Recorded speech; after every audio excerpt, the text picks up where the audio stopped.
बिस्मिल्लाहिर्रहमानिर्रहीम। Easy talk with Ali के साथ मैं हूं शेख अली एडवोकेट और आज हमारे साथ एक ऐसी हस्ती हैं जिन चनियोट की आवाम उनको बहुत अच्छी तरह जानती है, बल्कि वो नेशनल लेवल पे अब तो चनियोट का फ़ख्र है और चनियोट की आवाम को उनके ऊपर बड़ा प्राउड फील होता है। बड़े अवामी लीडर हैं, बेसिक से उठ के आए। आज हम इनसे पूछेंगे कि इनके उस्ताद कौन है इन्होंने इनको इतना ग्रूम किया और आज इस लेवल पे बड़े दबंग लीडर हैं। पंजाब असम्बली में अपोजिशन लीडर रहे, सीनियर सूबाई वज़ीर रहे और अपने अल्फाज की वजह से, अपने अल्फाज की अदायगी की वजह से, अपने उस अंदाज की वजह से बहुत ज़्यादा पॉपुलर है। पाकिस्तान पीपल्स पार्टी के सीनियर रहनुमा सैयद हसन मुर्तज़ा MP। अस्सलाम वालेकुम सर। वास्सलाम। अच्छा सर, सबसे पहले तो मैं ये पूछना चाहूँगा क्योंकि आप बड़े नौजवानों के लिए आइडियल है, खुसूसन चनियोट वाले बड़ा आप पे फ़ख्र करते हैं। तो आपकी वैसे इंसान तो सीखता सारी ज़िंदगी है, लेकिन आपको ग्रूमिंग में आप किसको सेहरा देंगे कि आपके उस्ताद कौन है सियासत में? बहुत शुक्रिया जी। देखिए, मैं समझता हूँ कि ज़माना सबसे बेहतरीन उस्ताद है और ज़माना ही आपको सिखाता है। मैंने अपने मुखालफीन से सीखा है। मेरे मुखालफीन जो मुकामी तौर पे थे वो फ्यूडल्स थे और वो बड़ी नफ़रत करते थे मेरे से, और उनकी जूँ नफ़रत बढ़ती जाती थी मैं पॉलिश्ड होता था। उनकी हकारत ने मुझे इंसान बना दिया।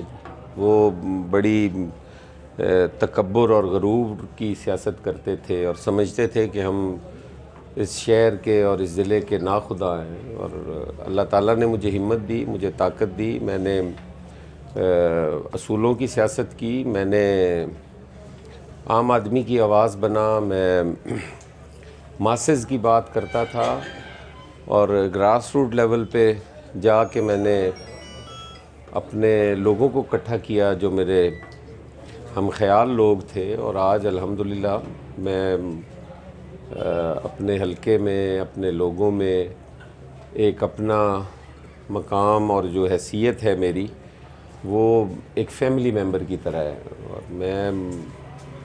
मेरा सियासी जमात है ही नहीं या मेरा कोई सियासी ग्रुप है ही नहीं, मेरा तो ख़ानदान है जी। और वो मेरे साथ बिल्कुल बहनों भाइयों की तरह प्यार करते हैं और इंशाअल्लाह ताला ये कायम रहेगा जी। अच्छा सर, ऐसा है कि आप चूँकि चनियोट की आवाम आप पे रिलाई बहुत करती है और आप जब ये असम्बली में भी बोले ऐसे ही लगा कि कोई एक आम बंदा जो है अपना दुख और दर्द बयान कर रहा है। आपने पंजाबी ज़बान का भी इस्तेमाल किया। जब अपोजिशन लीडर थे बड़े ज़बरदस्त अल्फाज होते थे आपके। तो आज जब इस दौर में अब जो करंट सिनेरियो चल रहा है आवाम का, आप यकीनन आगाह होंगे।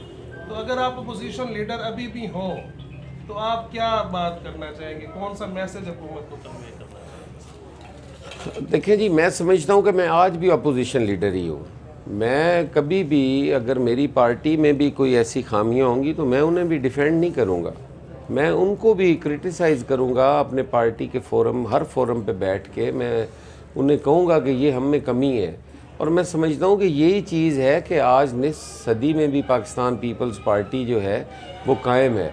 कि पाकिस्तान पीपल्स पार्टी के जो वर्कर्स हैं, जो पाकिस्तान पीपल्स पार्टी के जियाले जिन्हें कहा जाता है, वो आज भी ये समझते हैं कि पीपल्स पार्टी हमारी विरासत है और इसको हमने ही ठीक करना है, हमने ही इसमें अपनी जो राय है वो शामिल करनी है।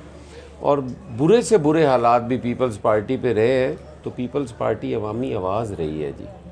अच्छा सर, इसी को ही साथ करते हुए सवाल कि अब आप चूँकि सियासी रहनुमा है और इंटेलेक्चुअल पर्सनैलिटी है, अब जो हालात है मुल्क के हमारे, तो इसमें इसको हल करने के लिए या इसके कोई लायामल, कोई ऐसी तजवीज़ आप देना चाहें, आपके पास कोई ऐसी राय हो जिससे ये कुछ हालात बेहतर हो सके? देखिए, पाकिस्तान पीपल्स पार्टी ने हमेशा क्राइसिस में इस मुल्क की क़यादत संभाली है और हमेशा हमने डिलीवर किया है। आप अगर देख लें तो अयूब ख़ान के ख़िलाफ़ भी हमारी जद्दोजहद थी, पाकिस्तान पीपल्स पार्टी की जद्दोजहद थी। पाकिस्तान पीपल्स पार्टी की बुनियाद जो थी वो अवामी इश्यूज़ पर थी, अवामी उमंगों के मुताबिक थी। हमारी पार्टी की बुनियाद रखी गई थी कश्मीर इशू पर, जो कि उस वक्त का फ़ौजी डिक्टेटर भी ये चाहता था कि कश्मीर जो है वो हमारे लिए लाइबिलिटी है।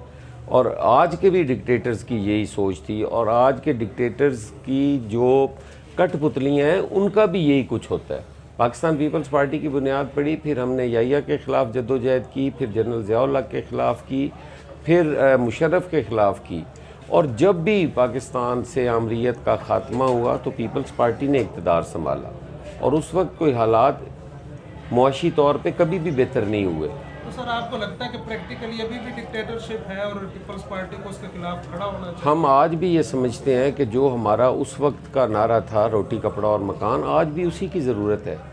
पाकिस्तान पीपल्स पार्टी के अलावा कभी किसी ने उस नारे पे को अमली जामा पहनाने की कोशिश भी नहीं की। कितना कामयाब हुआ पाकिस्तान? हमने यहाँ पे करोड़ों लोगों को बेघरों को घर दिए, करोड़ों लोगों को घर भी दिए, ज़मीनें दी हमने।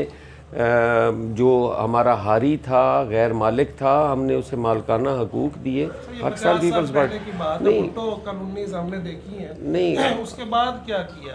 ये अब कह देना कि ये 50 साल पहले की बात है। मैं समझता हूँ अगर आज भी कोई हुकूमत करती है तो वो उसी भुट्टो शहीद के बताए हुए रास्ते पे चलते हैं। आज भी किसी की अलॉटमेंट तो नहीं हुई। बेनज़ीर शहीद के बाद आप मुझे बताएं किसी को कोई घर के लिए जगह मिली हो? अच्छा, आपको सर लगता है कि भुट्टोइज़्म पे पीपल्स पार्टी कायम है अभी भी? अब भी कायम है। नज़रियात कमज़ोर पड़ सकते हैं, नज़रियात ख़त्म नहीं हो सकते। आपके हालात के मुताबिक आपके नज़रियात इर्रेलिवेंट नहीं हो सकते। नज़रियात कायम रहते हैं, कमज़ोर होते हैं, फिर ताकतवर होते हैं, और फिर उनकी हुकूमत भी होती है। चलिए इंशाल्लाह ऐसा ही हो। अच्छा सर, वैसे चनियोट के हवाले से चूँकि आप यहाँ पे बहुत मकबूल हैं और लोग आपको बड़ा फॉलो भी करते हैं, अक्सर हमने देखा आपने जो मजलूम लोग होते हैं आप डीसी साहब के पास भी जाते हैं, जहाँ तक हो सके आप हेल्प करने की कोशिश करते हैं। तो सर जो चनियोट के शहरी हैं, जो शहर की एक सूरत हाल है, आपकी अपनी कॉन्स्टिट्यूंसी की भी अगर बात करें तो सूरत हाल ओवरऑल सफाई के हवाले से, मैनेजमेंट के हवाले से, कभी इस पे भी आपने डीसी साहब से कोई बात की किसको बेहतर होना चाहिए? मैंने तो हमेशा जो फोरम मेरे पास मौजूद है, पंजाब का जो जमहूरी ऐवान है, सबसे बड़ा ऐवान है, मैंने वहाँ खड़े होकर छोटे छोटे मसाइल पे मैंने बात की है। मैंने तो सब्ज़ी के रेट्स पे भी बात की है, मैंने तो गली महलों में डेवलपमेंट के हवाले से भी बात की है, सड़कों के हवाले से बात की है। मैंने तो पार्लियामेंट के अंदर ये बात साबित की है कि एक अवामी नुमाइंदे का काम क्या है, और मैंने वहाँ पे इश्यूज़ ही रेज़ किए हैं, वो चाहे आपके सफाई के हवाले से हों, चाहे आपके डेवलपमेंट के हवाले से हों, चाहे आपके लॉ एंड ऑर्डर के हवाले से हों, चाहे वो आपके आम ज़रूरियात ज़िंदगी के जो कीमतें हैं, प्राइस हाइक है, मैंने उस पर भी बात की है। देखिए हमारे चनियोट के अंदर मेरे सारे लोग जानते हैं मैं डेवलपमेंट नहीं करवा पाया, मैं अपोजिशन में था। मैं तो उस सिस्टम के ख़िलाफ़ लड़ता रहा कि ये सिस्टम गलत है कि अगर एक नुमाइंदा अपोजिशन में बैठा हुआ है तो उसके डेवलपमेंट फंड्स रोक लिए जाएँ। पाकिस्तान पीपल्स पार्टी ने 2008 से 13 तक अपोजिशन की जमातों को फंड्स दिए, लेकिन हमें ना नून लीग ने दिए ना PTI ने दिए, जो कि बड़ी गलत रिवायत है। फंड्स हमारे हलके को इशू होते हैं। जितनी डेवलपमेंट मेरे हलके में हुई है या चनियोट के अंदर हुई है, आज भी अगर सारे कोई सियासतदान या कोई पॉलिटिकल वर्कर ये बात करता है तो लाएं मेरे साथ, मेरे जितनी तो आज भी किसी ने नहीं करवाई। ये आपका लाहौर रोड है, फैसलाबाद रोड की रिपेयर हुई है, ये मेरी का विषय है। ये उन दिनों में हुई जो जिन दिनों में मैं कोई महीने 2 के लिए वज़ीर बना, ये उस वक्त हुई। ये सारे सियासतदान यहाँ मौजूद थे। आज मैं फेसबुक पे देखता हूँ कोई लिख रहा होता है जी ये मेरी का विषय है, कोई लिख रहा होता है जी ये मेरी फलां की हैं। मैं कहता हूँ कि PND से जाके रिकॉर्ड तो चेक करो यार, जिनका वजूद नहीं है पार्लियामेंट के अंदर वो भी कहते हैं जी हमने बनवा दी है।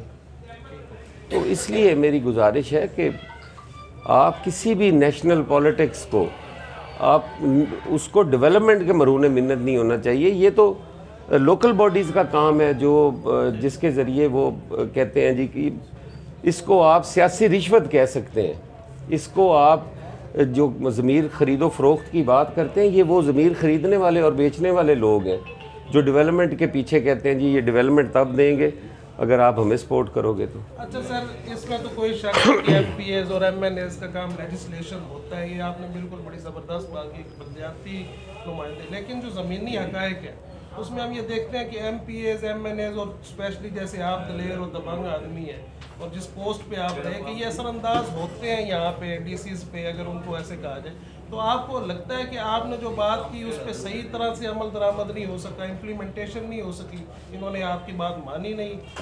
100% जो इम्प्लीमेंटेशन है वो तो आप जो बरसरे इक़्तिदार है वो भी नहीं करा सकता जी।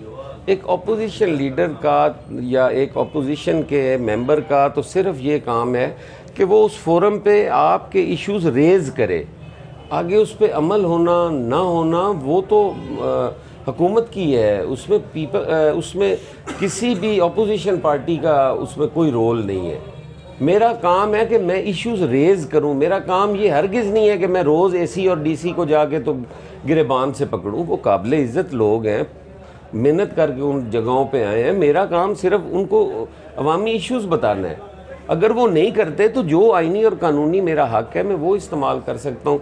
हमारे लोग समझते हैं कि शायद ये हर चीज़ मेंबरान जो है कर सकते। नहीं हुए, फिर आपने कोई आईनी या कानूनी हक इस्तेमाल किया है? यकीनन फोरम मेरे पास मौजूद था, मैंने वहाँ बात की है, मैंने करप्ट अफसरों के बारे में भी की है और खुलकर की है। मैंने तो उसका कोई आया है आउटकम आया कोई? वो आउटकम आपके प्रोटेस्ट का, हर प्रोटेस्ट का आउटकम नहीं आता। अगर वो तो आता होता तो खान साहब अब तक ये मुल्क बेच चुके होते। चले खान साहब पे भी हम आते हैं, हम ये चाह रहे थे कि इसको पॉलिटिसाइज ना करें क्योंकि वो जितने अच्छे अंदाज में बात करते हैं, मैंने कई दफ़ा देखा है आपको दफातर में जाते हुए आप बड़े लोगों के मामला हल करते हैं। अच्छा सर, हम इसको ज़रा मुख्तसर करते हैं एक नेशनल पॉलिटिक्स के हवाले से, चूँकि आप सीनियर रहनुमा है, लोगों में ये ख्याल प्रिवेल कर रहा है कि जितना भी अब तक सूरत हाल चली है इसमें शायद जरदारी साहब नून लीग के साथ बड़ा हाथ कर गए हैं, नून लीग बड़ी गंदी हो गई है, ये लोगों की ये टॉक ऑफ द टाउन है। आप इसको कैसे देखते, क्या ये बात सही है? पहली चीज़ तो मैं ये अर्ज़ करूँगा कि मैं सियासी कारकुन हूँ और मुझे आप कह रहे हैं कि इसे पॉलिटिसाइज़ ना करें। मैं तो हर चीज़ को पॉलिटिसाइज़ करूँगा, मगर पॉजिटिवली करूँगा ना। मैं कोई नेगेटिव नहीं हूँ कि मैं नेगेटिव कर रहा हूँ। पॉजिटिव पॉलिटिक्स तो हर काम में होनी चाहिए जी, उसमें बेहतरी आएगी। हमने सियासत को इस तरह गाली बना दिया है कि हमें कहना पड़ता है कि यार इनू सियासी ना करो, इनू गैर सियासी रखो। गैर सियासी नहीं, सियासी हल जो है वो ही हल है। और आप देख लें कि इस मुल्क के अंदर जो बड़े फ़ैसले हुए वो सियासी फ़ैसले थे। अगर आप बलूचिस्तान को कौमी धारे में लाते हो तो वो आगाज़ हकूक़ बलूचिस्तान से लाते हो, वो सियासी हल है। अगर आप मालाकंड के अंदर पाकिस्तान का झंडा लहराते हो तो वो उसका सियासी हल है। आपने पार्लियामेंट के अंदर खड़े होकर सारी कौम को एक पेज पे करके ऑन बोर्ड लेके वो डिसीजन किया कि ऑपरेशन होना चाहिए, सियासी हल था। आपने मसला कश्मीर, आज भी आप कहते हो कि उसका सियासी हल होना चाहिए, यूनाइटेड नेशन की करारदादों के मुताबिक फ़ैसला होना चाहिए, वो सियासी हल है। भुट्टो साहब ने शिमला मुआहदा किया, वो सियासी हल था। दो सियासी कुव्वतें आपस में बातचीत करके 90,000 जंगी कैदी छुड़वा के ला रही हैं। किस तरह आप पॉलिटिक्स से हर चीज़ को बाहर रख सकते हैं? आप एक सियासी कारकुन को कहें कि इन चीज़ों को सियासी नहीं होना चाहिए, आप पॉलिटिकल साइंस के स्टूडेंट को कहें कि तूने सियासत नहीं करनी, तो उसने पढ़ना क्यों है? नहीं, अब सियासत पे सेहरा मैं कहता हूँ कि हमारी पॉजिटिव होनी चाहिए, पॉलिटिक्स पॉजिटिव होनी चाहिए, नेगेटिव नहीं होनी चाहिए। तो वो ये बड़ी बात है। पीपल्स पार्टी के क्रेडिट में हमेशा ये बात रही है, जैसे डिक्टेटर्स की बात की कि सियासी बात करते हैं, लेकिन आजकल लोगों को कुछ तहफ़्फ़ुज़ात हैं कि शायद ये भी उसी राह पे चल रहे हैं जिस राह पे इनको नहीं चलना चाहिए था। पीपल्स पार्टी का जो एक मोटो था हमेशा डिक्टेटर्स के खिलाफ, उससे शायद लग रहा है कि थोड़ा सा रास्ते से हट चुके हैं।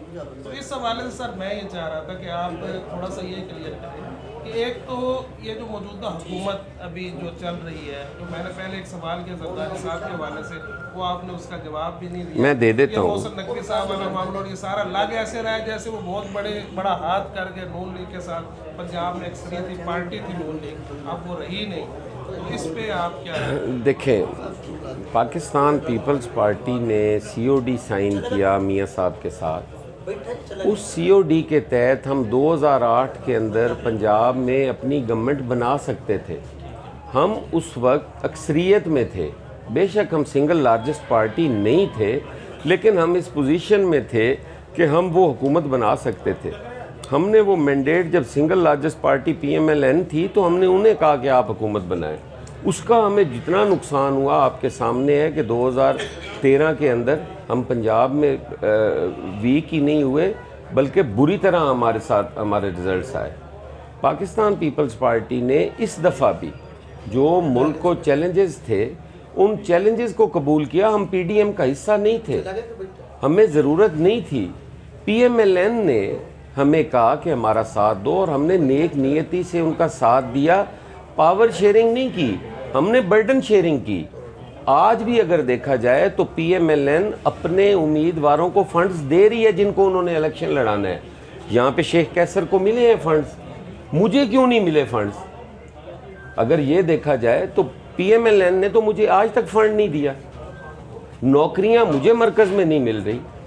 गवर्नमेंट, अगर ये कहा जाए कि गवर्नमेंट जो है वो कोलेशन में है, तो फिर तो मेरा हक भी उतना ही बनता है।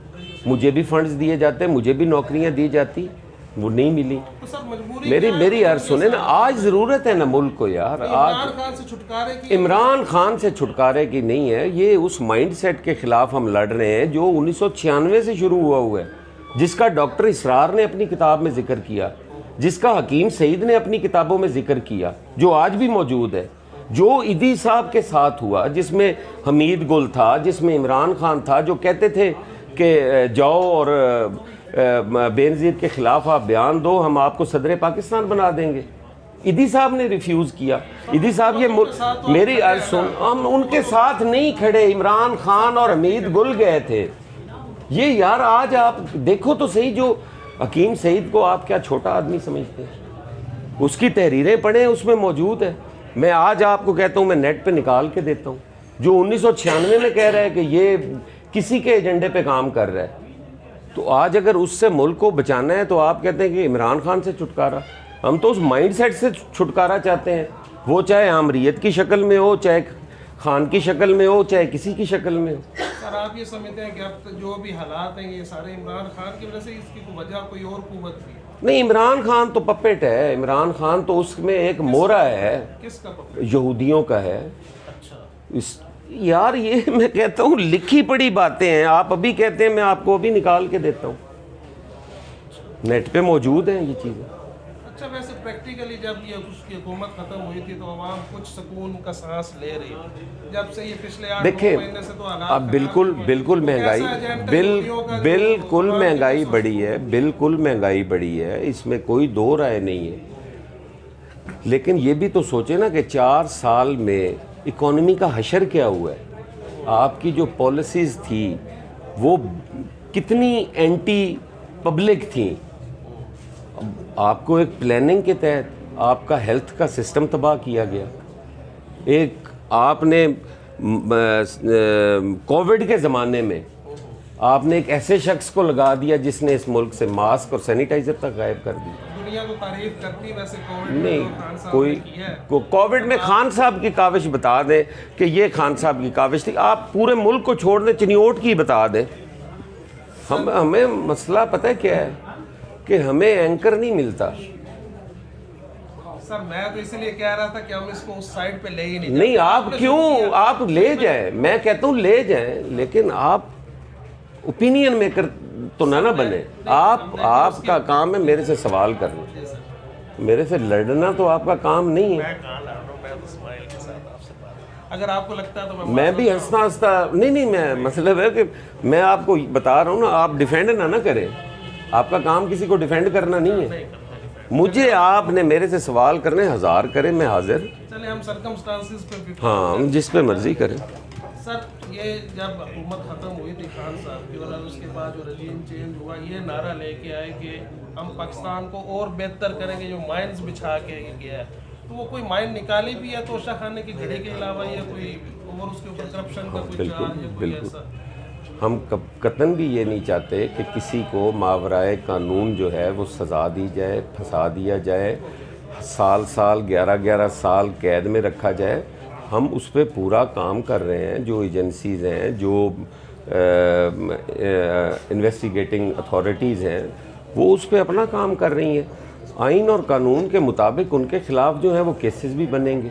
अब जो फिल फॉर था वो आपके सामने आ गया।